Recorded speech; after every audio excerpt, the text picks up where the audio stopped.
Hi, this is Arvind Upadhyay and in today's video we're going to discuss about Indian economy. आप इस chapter का नाम introduction to Indian economy या फिर economy and economics कह सकते हैं।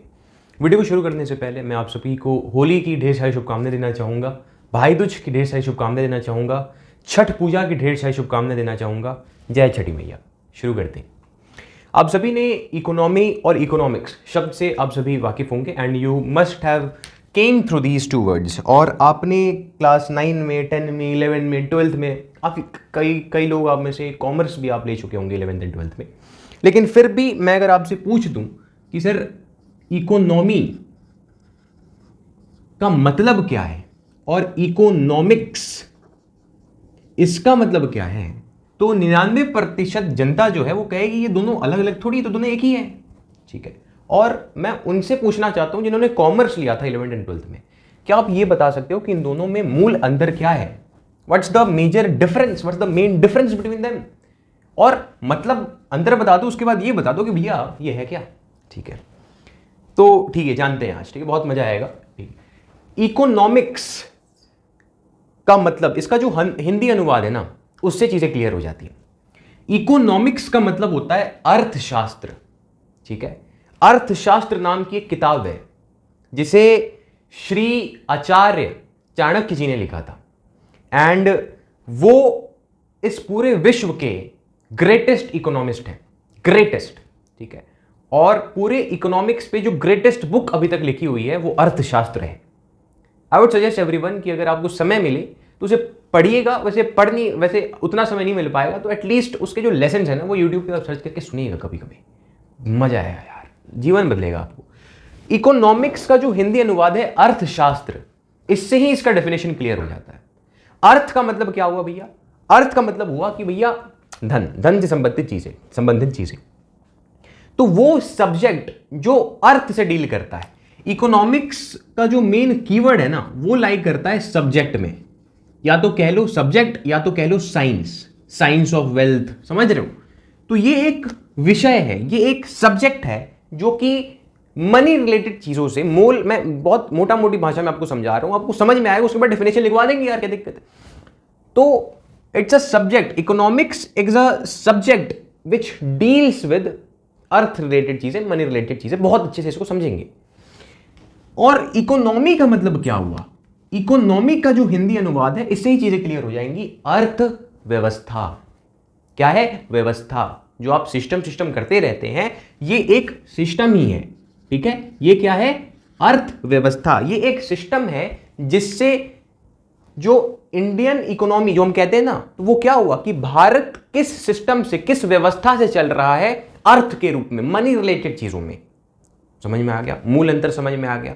तो economics is a subject which kind of deals with economy. और हम पढ़ेंगे क्या इकोनॉमिक्स के बारे में? नहीं जी, बहुत ब्रॉड हो जाएगा, पूरा सब्जेक्ट, पूरा साइंस है। नहीं, हमें बस इकोनॉमी के बारे में पढ़ना है, और उसमें भी हमें इंडियन इकोनॉमी के बारे में पढ़ना है, भारतीय अर्थव्यवस्था। ठीक है, हर एक कंपनी का एक इकोनॉमी होता है भाई, कि ये कंपनी किस सिस्टम से चल रहा है, किस सिस्टम से पैसे कमा रहा है। उसी प्रकार से पूरे इंडिया को हम प्राइवेट, पब्लिक, सारे सेक्टर के हिसाब से देखेंगे किस व्यवस्था से चल रहा है, क्या है उसकी अर्थव्यवस्था, what is it's economy. Clear है बात? अब मैं आपको डेफिनेशन लिखवा देता हूं। ठीक है, डेफिनेशन अब ऐसा थोड़ी रटा हुआ है भाई, नहीं, डेफिनेशन आप लिख सकते हैं अगर आपको लिखने का मन हो, मैं नहीं लिखवाता यहां पे कि सर इकोनॉमिक्स का मतलब क्या हुआ, इकोनॉमिक्स का डेफिनेशन क्या हुआ। It's a subject which studies how limited resources can be utilised for unlimited human wants. मतलब लिमिटेड रिसोर्सेज, हमारे पास अनलिमिटेड रिसोर्सेज तो नहीं, हमारे पास लिमिटेड रिसोर्सेज। आपको भी ये पता है कि धीरे धीरे रिसोर्सेज खत्म होने लगेंगे, जो नेचुरल रिसोर्सेज, ये सब चीजें। हाँ, तो लिमिटेड रिसोर्सेज को हम अनलिमिटेड ह्यूमन वांट्स के लिए, यानी हमारी जो जरूरत है वो कभी खत्म नहीं होने वाली है, वो हरदम बढ़ेगी बढ़ेगी बढ़ेगी। तो उस जरूरत को पूरा करने के लिए इस लिमिटेड रिसोर्स का हम किस प्रकार से इस्तेमाल करें, ये जो सब्जेक्ट है जो इस चीज को डील करता है, वो क्या है? इकोनॉमिक्स। सदियों से 18वीं सदी, 19वीं सदी, इस प्रकार 18th सेंचुरी, 19th सेंचुरी, इस प्रकार से अलग अलग इकोनॉमिस्ट आए हैं और उन्होंने अपनी अपनी डेफिनेशंस दी हैं इकोनॉमिक्स के ऊपर। ठीक है, 18th सेंचुरी में एक साइंटिस्ट थे एडम स्मिथ। ठीक है, 18th सेंचुरी में एक साइंटिस्ट थे जिनका नाम था एडम स्मिथ। ठीक है, 18th सेंचुरी में इन्होंने अपना डेफिनेशन दे दिया इकोनॉमिक्स का कि सर इकोनॉमिक्स जो है it's a science of wealth. ठीक है, इकोनॉमिक्स का मतलब साइंस तो होता ही। इन्होंने बोला कि economics is a science of wealth, जिसमें जो मेजर ऑब्जेक्टिव, जो मेन ऑब्जेक्टिव है इकोनॉमिक्स का, वो ये है कि सर पैसे ज्यादा से ज्यादा बनाओ। ठीक है, मैक्सिमाइज करिए आप वेल्थ को, यही एकमात्र ऑब्जेक्टिव होना चाहिए इकोनॉमिक्स का। ठीक है, अब ये सही है गलत है हमको नहीं पता करना ना, हमें बस पता है कि हाँ ये पता करना है यानी जी एडम स्मिथ के हिसाब से इकोनॉमिक्स का जो मेन ऑब्जेक्टिव है वो है मैक्सिमाइजिंग वेल्थ। ज्यादा से ज्यादा पैसा आप बनाइए, वेल्थ बनाइए, ताकि ह्यूमन के वांट्स पूरे हों। उसके बाद जो एक और जो इकोनॉमिस्ट है उनका नाम है एल्फ्रेड मार्शल। ठीक है, एल्फ्रेड मार्शल। एल्फ्रेड मार्शल है आपकी 19th सेंचुरी में। इन्होंने कहा कि सर इकोनॉमिक्स का जो मेजर ऑब्जेक्टिव होना चाहिए वो होना चाहिए वेलफेयर। ठीक है, ह्यूमन वेलफेयर, लोगों की भलाई। ठीक है, उसमें आपके पैसे, आप किस प्रकार से आप पैसे जमा कर रहे हो वो होना चाहिए। मेजर ऑब्जेक्टिव लोगों की भलाई, लोगों की खुशी। ठीक है, ये भी साउंड सही करता है यार। ठीक है, पैसे हम किस लिए कमा रहे हैं? खुशी के लिए। ठीक है, ऐसा तो ज्यादा से ज्यादा कमा लो फिर खुशी नहीं रहे हो, डायबिटीज नहीं, ये सब नहीं, खुश होना चाहिए, उतना वेल्थ रहे आपके पास। ये उनके हिसाब से इकोनॉमिक्स का मेन ऑब्जेक्टिव होना चाहिए। ठीक है, इसी प्रकार से अब जो मेजर चीज आती है, छोटी छोटी चीज, छोटी छोटी टॉपिक्स यहां पे चलते रहेंगे भाई, कि सर माइक्रो इकोनॉमिक्स और मैक्रो इकोनॉमिक्स, इन दोनों का क्या मतलब है? ठीक है, माइक्रो मैक्रो। माइक्रो और मैक्रो नाम से आपको समझ में आ रहा होगा, जहां हम कॉस्ट की बात कर रहे हैं। ठीक है, इंडिविजुअल लेवल पे अगर हम इकोनॉमिक एक्टिविटीज को देख रहे हैं, कहां पे? इंडिविजुअल या फिर फर्म, इंडिविजुअल या फिर फर्म के लेवल पे अगर हम इकोनॉमिक एक्टिविटीज को देख रहे हैं, यानी कॉस्ट, रेवेन्यू, सप्लाई, डिमांड। क्या बोला? Cost, revenue, supply, demand. इन सारी चीजों के बारे में अगर हम पढ़ रहे हैं तो वो लाई करता है माइक्रो इकोनॉमिक्स में। ठीक है, और ये मैक्रो इकोनॉमिक्स कहां लाई किया आप समझो, आप बता सकते हो। आप किसी भी ट्रेन में जाइए, ठीक है, जनरल या फिर स्लीपर में, वहां खैनी ठोकते ठोकते जो चर्चा का विषय होता है वो मैक्रो इकोनॉमिक्स में ही होता है। सही गेस कर रहे हैं भैया। दिन भर रील चलाने के बाद शाम को उठते और बाहर निकलते हैं और ट्रेन में बैठते हैं और खैनी ठोकते हैं, यार बेरोजगारी बड़ा बढ़ गया है, सरकार नौकरी खा रही है लोगों की, यानी अनएम्प्लॉयमेंट। राइट, 10 साल सोते सोते सोते अचानक से नींद खुली और बाहर दुनिया में देखा, पता किया भैया इन्फ्लेशन बड़ा बढ़ रहा है। एक दो वर्ड से सुन लिए कहीं से, इन्फ्लेशन बड़ा बढ़ रहा है यार, दिक्कत है भारत में। फिर कहीं सुन लिया जीडीपी बड़ा भारत का कम है जी, इट्स नॉट टू गुड यार। जीडीपी का फुल फॉर्म क्या होता है? ग्रॉस डोमेस्टिक, ये जीडीपी ग्रॉस डोमेस्टिक प्राइस होना चाहिए। ठीक है यार, वो तो सुन लिया आपने, मतलब क्या होता है ये बता दो जी। मतलब जीडीपी मतलब होता है तो नंबर है ना बस भाई। एटलीस्ट इस वीडियो से ये तो सीख के जाओ कि जीडीपी का मतलब, मोटा मोटी समझा रहा हूं कि सर एक साल में यानी एनुअली एक कंट्री कितना रेवेन्यू जनरेट कर रहा है वो होता है जीडीपी। क्या बोला? एक साल में एनुअली, एक साल / एनुअली कोई एक कंट्री कितना रेवेन्यू जनरेट कर रहा है वो होता है GDP, gross domestic price, gross domestic price. Right, चलिए, तो मैक्रो इकोनॉमिक्स के मैंने एग्जांपल बता दिए, इन्फ्लेशन, अनएम्प्लॉयमेंट, जीडीपी, इन सारी चीजें, बड़ी बड़ी लेवल की चीजें अगर हम डिस्कस करेंगे तो वो कहां पे आएगा? मैक्रो इकोनॉमिक्स में। सिंपल है, फंडा क्लियर है। अच्छा, आगे बढ़ते हैं। दूसरी, अब देखो मैंने आपको इकोनॉमिक्स का डेफिनेशन लिखवा दिया। इकोनॉमिक अगर आप डेफिनेशन लिखना चाहोगे तो वो भी मैं आपको बता देता हूं कि it is a system which consist of several economic entities. ठीक है, आप नोट्स होना चाहें तो, who participate in the economic activities of production, consumption और investment for the satisfaction of human wants। English add के बोल दिया, लेकिन मतलब वही हुआ कि सर ये एक सिस्टम है, ये एक अर्थव्यवस्था है जिसमें लोगों की जरूरत हम पूरा करेंगे, प्रोडक्शन, कंजप्शन, जो भी चीजें, इसे बहुत बढ़िया से डिस्कस करने वाले हैं। चलो भाई आ जाओ। अब जो दूसरी चीज जो हम पढ़ते हैं वो होता है कि सर एक होता है रियल फ्लो और एक होता है सिंगल फ्लो। ठीक है, ध्यान से सुनिएगा, एक होता है रियल फ्लो और एक होता है सिंगल फ्लो। इसका मतलब क्या हुआ, ढंग से सुनना।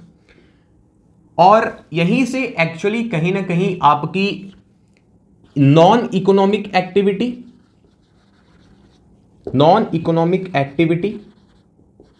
और इकोनॉमिक एक्टिविटी ये क्लियर हो जाएगा। ढंग से सुनिएगा। अभी दुर्गा पूजा का सीजन था, ठीक है, दुर्गा पूजन के सीजन में आपसे आपने ध्यान दिया होगा, आपसे चंदा लेने लोग आए होंगे, आपने अपनी, ठीक है, श्रद्धा अनुसार आपने दान दिया, किसने 500, 10,000, 5,000, ठीक है, 20,000, 1.5 लाख, 2 लाख, 2 करोड़, तो उतना आपने दान दिया। अब ये कोई एक इकोनॉमिक एक्टिविटी नहीं है। ऐसा नहीं है कि आपने दान दिया तो आप एक्सपेक्ट कर रहे हो कि वापस आपको उसका डबल मिल जाएगा, नहीं हुआ ना भैया। हाँ, उसमें 10% बढ़ा के आपको रिटर्न देंगे, नहीं, इसमें सिंगल फ्लो हुआ, आपने कुछ एक्सपेक्ट नहीं किया, लेकिन आपके मन में आया कि सर पैसे का तो लेन देन हुआ है, पैसे तो मैंने दिए। और भाई हर जगह पैसे का मतलब इकोनॉमी नहीं होता, इकोनॉमी एक्टिविटी नहीं होता, ये समझना होगा आपको। जहां सिंगल फ्लो हो रहा है, जहां आपको कुछ वापस नहीं मिला, it's not a economic activity, समझ रहे? मतलब कुछ हिसाब से, हाँ ठीक है, it's not a economic activity, वो एक नॉन इकोनॉमिक एक्टिविटी में आ गया। लेकिन अगर हम रियल फ्लो की बात करें, ठीक है, रियल फ्लो का मतलब देख रहे हो ना, जहां पे आपने एक जगह, जैसे मैं मान लीजिए आप बनिया है, आप दुकानदार हैं, आपने कोई सामान लैपटॉप बेच दिया कि भैया ये स्पीकर है, ये स्पीकर ले लो, आपको इसके बदले पैसे मिल गए। तो यहां पे क्या हुआ, सिंगल फ्लो नहीं हुआ, आपने कुछ दिया, उसमें रिटर्न में पैसे मिले। यहां जहां रिटर्न में कुछ आपको मिल रहा है, ये होता है रियल फ्लो, और इसी के बारे में हम बात करते हैं, और इसी को हम इकोनॉमिक एक्टिविटी कह रहे हैं। ठीक है जी, ये भी क्लियर हो गया। अब जो चीज आती है वो होता है पैरेलल इकोनॉमी। अब जो चीज आती है उसको हम बोलते हैं पैरेलल इकोनॉमी। ढंग से सुनना, पैरेलल इकोनॉमी कहीं ना कहीं इसका जो अनुवाद है वो हमारे पास ब्लैक मनी से होता है। ठीक है, ब्लैक मनी को, इसका भी फंडा बहुत ढंग से, ठीक है, एक सेपरेट इसी के, ये मैं इंट्रोडक्शन करा रहा हूं भाई, अभी 1-2 लेक्चर इंट्रोडक्शन में आपका जाएगा। ठीक है, ब्लैक इकोनॉमी, पैरेलल इकोनॉमी पे स्पेसिफिक बहुत लंबा एक लेक्चर आएगा जिसमें हम ढंग से सुनेंगे इसके बारे में, कैसे करते हैं, नहीं कैसे रोकते हैं इसे। ठीक है, हाँ, और इसका पूरा फंडा समझिए, मोटा मोटी समझिए अभी, पैरेलल इकोनॉमी या फिर ब्लैक मनी। अब देखिए, अलग अलग प्रकार से आप ब्लैक मनी कमा सकते हैं। एक तरीका, जैसे कॉलेज या फिर यूनिवर्सिटीज में क्या गया था, पुड़िया जो है वो बेचा जाता है। ठीक है, एक पर्टिकुलर कुछ ग्रुप होगा, वो क्वालिटी के हिसाब से 500, 1,000, 1,500, 2,000, 5,000, ब्रांडेड है और ब्रांडेड है, महंगा एक ही बार में चढ़ेगा। ठीक है, दवाई की बात कर रहा हूं मैं। ठीक है, I am talking about medicine, right. पुड़िया में बेचा जाता है, तो उसे 20,000 क्वालिटी के हिसाब से 10,000, तो उसे बेचा जा रहा है। ठीक है, तो वहां से भी, वो भी एक स्रोत है पैसे कमाने का, समझ रहे हो ना। काफी लोगों के रोजगार उससे चलते हैं, काफी लोगों के, लाखों लोगों के, भाई सीरियस बात है ये, लाखों लोग के रोजगार चल रहे हैं। तो कहीं ना कहीं वो भी एक इकोनॉमिक एक्टिविटी हुआ, लेकिन एक इल्लीगल एक्टिविटी हुआ। ठीक है, आपने इल्लीगल तरीके से, गैर कानूनी तरीके से आपने पैसे कमाए। मेडिसिन की बात कर रहा हूं मैं, सिंपल। तो क्या सर इलीगल तरीके से ही पुड़िया बेच के ही, मेडिसिन की बात कर रहा हूं, पुड़िया बेच के ही अगर आप पैसे कमा रहे हो तो वही ब्लैक मनी में आता है क्या? नहीं जी। आप मान लीजिए एक दुकान की बात कर रहे हैं, मैं यहां पे नाम नहीं लूंगा वरना बहुत खतरनाक कंट्रोवर्सी हो सकती है। कोलकाता में एक जगह है, बहुत बड़ा है, ठीक है, 2-3 जगह जहां पे होलसेल में सामान, बहुत सारे सस्ते सस्ते सामान बेचे जाते हैं। ठीक है, बहुत वेराइटीज के। वहां के जो दुकानदार हैं वो कार्ड एक्सेप्ट नहीं करते, ठीक है, वो कैश डिमांड करते हैं मैक्सिमम जगह। ठीक है, वहां पर होता क्या है ना, जैसे 1 करोड़ वो कमा रहे हैं, मान लीजिए 1 महीने में 1 करोड़ अगर वो कमा रहे हैं, वो सरकार को दिखा देंगे भैया मैं तो 2 ही लाख कमा रहा हूं। बाकी 98,000 वो सरकार को शो ही नहीं करते, रजिस्टर ही नहीं करते। तो वो भी जो 98 उनका बचाव, सरकार को पता ही नहीं चला कि वो 98 लाख गए कहां, मार दे उन्होंने, सरकार को पता ही नहीं चला, रजिस्टर ही नहीं कराया। तो वो इलीगल तरीके से, इलीगल एक्टिविटी कुछ नहीं की, एक्टिविटी लीगल है, लेकिन सरकार में रजिस्टर ही नहीं कराया कि भैया हमने ये पैसे कमाए भी हैं। तो वो भी जो पैसा है वो काले धन में आ जाता है, ब्लैक मनी में आ जाता है। ठीक है, तो अगर एक डेफिनेशन कोई आपसे लिखवाना चाहे तो it refers to those economic activities which are either illegal, या तो वो पुड़िया से बेच के आ रहा है, या फिर टैक्सेबल लीगल एक्टिविटीज को गवर्नमेंट में रिपोर्ट ही नहीं किया गया। ठीक है, तो उन इकोनॉमिक एक्टिविटीज को हम क्या बोलते हैं, जिससे पैसे आ रहे हैं, उसको हम बोल रहे हैं पैरेलल इकोनॉमी। और ये बहुत बड़ा मेजर इशू है गवर्नमेंट में, मतलब युगों से चला आ रहा है भाई, वही कई सालों से ये पैरेलल इकोनॉमी में परेशान कर रखा है देश को। और इसके ऊपर काफी सारे रिफॉर्म्स गवर्नमेंट में लाए हैं। उनमें से सबसे बड़ा जो रिफॉर्म है, सबसे चर्चित जो रिफॉर्म है अभी तक, वो आप सभी ने सुना होगा, जो हमने नोटबंदी कराई थी, वो इसी को रोकने के लिए किया हुआ था। ठीक है, इसके बारे में सेपरेट हम बहुत ढंग से सुनेंगे, तो इंट्रोडक्शन चल रहा है अभी। चलिए अब बात करते हैं हम गिग इकोनॉमी के बारे में। किस इकोनॉमी के बारे में साहब? गिग इकोनॉमी के बारे में। चलिए ध्यान से देखना इसे। साहब ये गिग इकोनॉमी क्या है? ठीक है, गिग इकोनॉमी का मतलब क्या होता है कि इसको अगर आसानी समझना है, मोटे बुद्धि में समझना है, तो ये समझना है कि सर ये जो प्लेटफॉर्म वर्कर्स, आपको पता है क्या होता है प्लेटफॉर्म वर्कर्स? जो कि डिलीवरी एप्स के लिए काम करते हैं। ठीक है, मैं यहाँ पे किसी का नाम नहीं ले रहा, ठीक है, जैसे डिलीवरी वाले, ठीक है, कुरियर ले गए ये सब, ठीक है, आपने कुछ ऑनलाइन फूड ऑर्डर कर दिया, उसका डिलीवरी हो गया, ठीक है, उसके आदमी आगे लेने के लिए, आपने कुछ ऑनलाइन कपड़े सामान ऑर्डर किए, उसका जो डिलीवरी आ रहा है, तो ये सारे जो वर्कर्स हैं उनको बोलते हैं प्लेटफॉर्म वर्कर्स। ठीक है, और गिग इकोनॉमी इन्हीं के इर्द गिर्द घूम रहा है। मतलब सर, मतलब ये हुआ कि ये कोई फुल टाइम जॉब नहीं है। ऐसा नहीं है कि वो यहां से चले गए, अपना टाइम पीरियड, अपना टाइम जो वो क्या होता है कंपनी का होता है ना कि सर 2 साल इनका बॉन्ड है बना हुआ, वो पूरा कर लिया उन्होंने, उसके बाद इनको पेंशन दी जा रही है, जब तक वो जॉब में उनको इंश्योरेंस मिल रही, ऐसा कुछ नहीं होता। ठीक है, ऐसा नहीं आपको फुल टाइम 8 घंटे करना, नहीं, आपको जब मन तब उस हिसाब से आपके ऑर्डर, जब आपको क्लिक हो गया, आपका मन है तो आप जाइए रेस्टोरेंट में, फिर आपको सामान आप उस जगह पर डिलीवर कर दीजिए। ठीक है, आपको 20 रुपये 30 रुपये उस हिसाब से मिलेंगे पर ऑर्डर। तो ये जो पार्ट टाइम पैसे कमाने का तरीका है, जिसमें कंपनीज लोगों को हायर कर रही है, ठीक है, उससे अपना कोई परमानेंट रिलेशन नहीं बना रही है, उसको कोई इंश्योरेंस नहीं दे रही, उसको कोई जॉब सिक्योरिटी नहीं दे रही है, ठीक है, उसका कोई ऐसा कोई रिलेशन नहीं है कि नौकरी के बाद आपसे कोई वास्ता रखे, नहीं भाई, उस टाइम तक आपको रखा, पार्ट टाइम रखा, कुछ पैसे दिए, फ्रीलांस करवाया, और उससे इकोनॉमी बढ़ रही है। और वो जो चीज आती है वो आती है गिग इकोनॉमी में। और आए दिन गिग इकोनॉमी जो है इंडिया में बहुत सही मार्केट पकड़ रहा है। इसके कुछ कारण है। पहला कारण ये है, वर्क फ्रॉम होम का कल्चर बढ़ा हुआ है। ठीक है, और वर्क फ्रॉम होम के कल्चर कोविड के बाद से बहुत बढ़ा हुआ है, और गिग इकोनॉमी ये बहुत सही सहारा है। कैसे सर? क्योंकि दूसरा मैं जो कारण बता रहा हूं पॉइंट वाइज, ठीक है, आप लिख सकते हैं इसे, ये है कि जो स्टूडेंट्स हैं, ठीक है, या फिर जो वुमेन है जो कि घर में बैठी हुई हैं, ठीक है, या फिर रिटायर्ड वर्कर्स हैं कोई, इन तीनों में से जिन्हों अभी कोई परमानेंट जॉब अब नहीं मिल सकती, स्टूडेंट को कोई परमानेंट फुल टाइम जॉब अभी नहीं मिल सकती, कोई औरत घर में काम करी तो बाहर अभी मान लीजिए नहीं जा पा रही, और कोई रिटायर्ड वर्कर है तो वो भी नहीं कर सकता। इन्होंने क्या कर लिया, चुपचाप भैया वर्क फ्रॉम होम कर लिया, कुछ अपने स्किल डेवलप कर ली, स्टूडेंट है तो भैया कोडिंग वगैरह कुछ सीख लिया, वीडियो एडिटिंग सीख ली, ठीक है, वो कुछ यार थोड़ा सा गलती, एक सेकंड सॉरी यार, स्टूडेंट है तो उन्होंने वीडियो एडिटिंग सीख ली, कोडिंग सीख ली, ठीक है, वो आजकल मांगा जा रहा है कि सर टाइप करके दे दो, ठीक है, ट्रांसक्रिप्ट, ऐसा कुछ ट्रांसलेटर वगैरह का काम आ रहा है, तो ये सारी चीज़ें, ठीक है, आप ढूंढ सकते हैं। इसके लिए आपको पार्ट टाइम रख लिया गया। मैं ही मान लीजिए हूँ, मेरा ही बहुत बढ़िया सा चल रहा है, ठीक है, करोड़ों की कंपनी होगी मेरी, करोड़ों का ये चैनल बन गया, मैंने कहा कि चलो भैया हायर कर रहे हैं वीडियो एडिटर के लिए, अभी तो सब कुछ मैं ही कर लेता हूँ क्योंकि ठीक है ऑलराउंड पर्सनैलिटी की जरूरत नहीं है, लेकिन मान लीजिए फ्यूचर में, ठीक है, जरूरत पड़ेगी, ठीक है यार, तो मैंने रखा, मेरा कोई वास्ता थोड़ी होगा, मैं आपको कोई पेंशन थोड़ी दे रहा हूँ, ठीक है, ऐसा कुछ होगा नहीं भाई, आप जब तक हैं 1 घंटे आपने काम किया, 2 घंटे काम किया, आप उस हिसाब से पैसे ले लो, खत्म कहानी, कोई हमारा परमानेंट रिलेशन नहीं है। ठीक है, तो उसीलिए पॉपुलैरिटी गेन कर रहा है। दूसरा कंफर्ट बहुत सही है यार, और तीसरा जरूरत के हिसाब से, मान लीजिए मुझे जरूरत है, मैं किसी कंपनी में चला गया कि भैया मुझे थोड़ा सा दे दो, मैं आपके हिसाब से जो आपको जरूरत मैं आपका काम करके दे दूंगा, खटाक से मुझे 2 घंटे काम किए, मुझे पैसे मिल गए, उसीलिए ये बहुत ज़्यादा मार्केट में चल रहा है। लेकिन इसके कुछ डिसएडवांटेज भी हैं। डिसएडवांटेज ये है कि सर अब कोई जॉब सिक्योरिटी नहीं मिल रही, आप हरदम इनसिक्योर रहे, कभी भी कंपनी निकाल देगा। दूसरा, कोई इंश्योरेंस नहीं मिल रहा, कोई परमानेंट रिलेशन नहीं, कोई परमानेंट बॉन्ड नहीं है, कभी भी कंपनी आपको निकाल सकती, कंपनी खुद ही डूब भी पता चले, हाँ भैया कोई आप कुछ नहीं कर सकते। तो ये सारी समस्याएं भी गिग इकोनॉमी की हैं। चलिए दूसरा, और आज के लिए अभी अब यार मैं क्या ही करूँ, कभी किस्मत साथ नहीं देता, जब वीडियो में बनाना चाहता हूँ कुछ ना कुछ समस्या।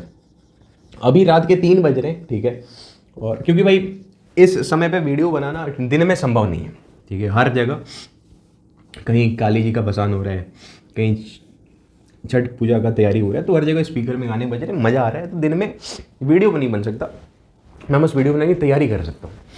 ठीक है, तो अभी रात के समय में मैं वीडियो बनाना चाहूँ तो भैया गले में पता नहीं क्या होता है, आप प्रयास करिएगा अभी आधे घंटे लगातार बोलने का, तेज तेज होगा दिक्कत। ये लास्ट टॉपिक आज के लिए, I am really sorry. Blue economy, नाम से क्या समझ में आ रहा है? ब्लू पानी, यस आज ब्लू है सर। तो ब्लू इकोनॉमी का मेन ऑब्जेक्टिव क्या हुआ कि सर पहले समझिए कि इंपॉर्टेंट क्यों है ब्लू इकोनॉमी इंडिया के लिए। जरूरी नहीं, मैं कहूँगा ये बहुत खतरनाक एडवांटेज देखा जा सकता है। इंडिया के पास बहुत बेहतरीन, बहुत खतरनाक पोटेंशियल है इस ब्लू इकोनॉमी से। आपने सऊदी अरेबिया के बारे आप जानते होंगे, सऊदी अरेबिया कुछ सालों पहले, कुछ 50-40 साल पहले बंजर था, इट वॉज नथिंग, ठीक है, कुछ नहीं था भाई, ठीक है। 100 साल पहले तो बस रेगिस्तान ऐसे रेत है वहां पे। कैसे अमीर हुए वो? ऑयल, कैसे? ऑयल। आज भी बोलते हैं कि ऑयल हटा दो हम फिर से वहीं आ जाएंगे, बट अभी क्या है, richest country in the world कहीं ना कहीं, ठीक है। इंडिया ये सऊदी अरेबिया से भी ऊपर जा सकता है, ठीक है। इंडिया के सामने कोई टिक ही नहीं सकता साहब, अगर सही से हम इस्तेमाल करने लग गए ना, जिस दिन से समझ जाए अपना पोटेंशियल। जानते हैं कई लोग लेकिन कर नहीं। देखो 7500 किलोमीटर लिख रहा हूं मैं, 7500 किलोमीटर, ठीक है, 7500 किलोमीटर के अराउंड हमारे पास कोस्ट लाइन है, ठीक है, अराउंड कोस्ट लाइन है हमारे पास भाई साहब।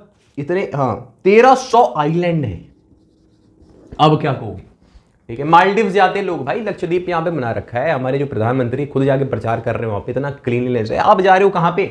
मालदीव से। भाई 1300 से ज्यादा आइलैंड है हमारे पास, ठीक है। 120 200 भाई, बाप रे बाप, 200 पोर्ट्स हैं हमारे पास, उसमें से 12 मेजर पोर्ट्स हैं। ये क्या है? आइलैंड है, ठीक है।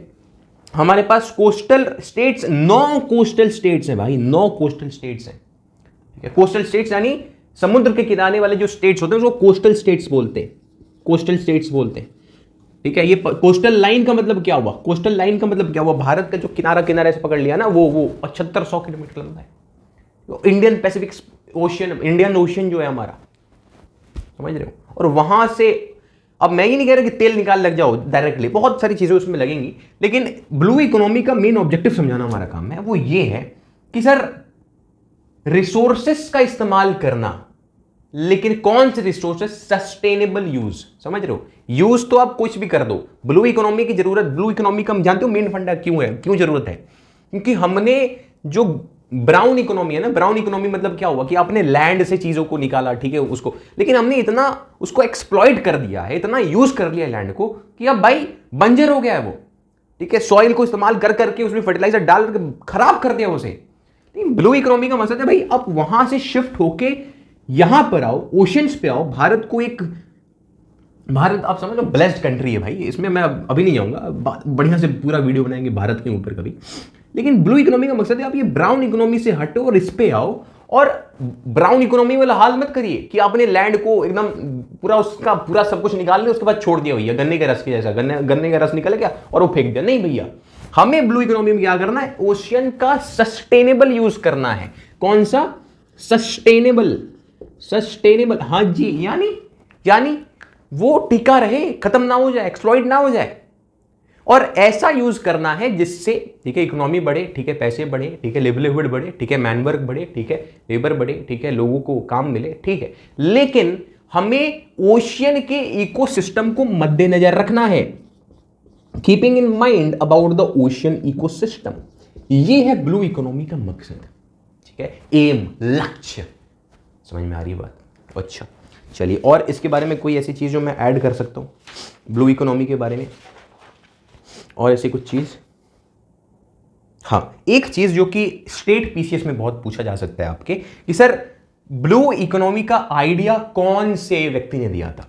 तो ये बहुत बार पूछा भी है, ठीक है, अलग अलग स्टेट पीसीएस के एग्जाम्स में। गंटर पॉली ने 2010 में एक किताब लिखी, द ब्लू इकोनॉमी, ठीक है। ऐसा कुछ था कि 100 ईयर्स, ठीक है, 100 ईयर्स ऐसा कुछ था ना, 10 ईयर्स था ना, 10 years 100 innovation, yes, 10 years 100 innovations, किताब का नाम ये पूछा गया भाई एमसीक्यू में, ठीक है। 100 इनोवेशंस और 100 मिलियन जॉब्स, समझ रहे हो? 100 मिलियन जॉब्स भाई, 100 मिलियन जॉब्स, समझ रहे हो आप? 2010 में किताब निकाली थी। तो 100 मिलियन जॉब्स देने की क्षमता रखता है blue economy. India has that great potential. इसके बारे में हम आगे और चर्चा करेंगे कि इंडियन गवर्नमेंट ने गवर्नमेंट पॉलिसीज क्या क्या है इसके ऊपर निकाली हुई है। आज के लिए इतना ही पे रखते हैं, ठीक है। आशा आपको वीडियो पसंद आया होगा, ठीक है। और फिर से वंस अगेन हैप्पी दिवाली जो कि बीत गया, हैप्पी भाई दूज जो कि आज था, ठीक है। भाई दूज के अगले दिन रात को मैं वीडियो बना रहा हूँ।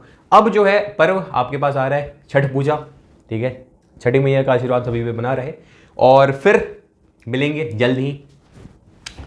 जय महाराज जी।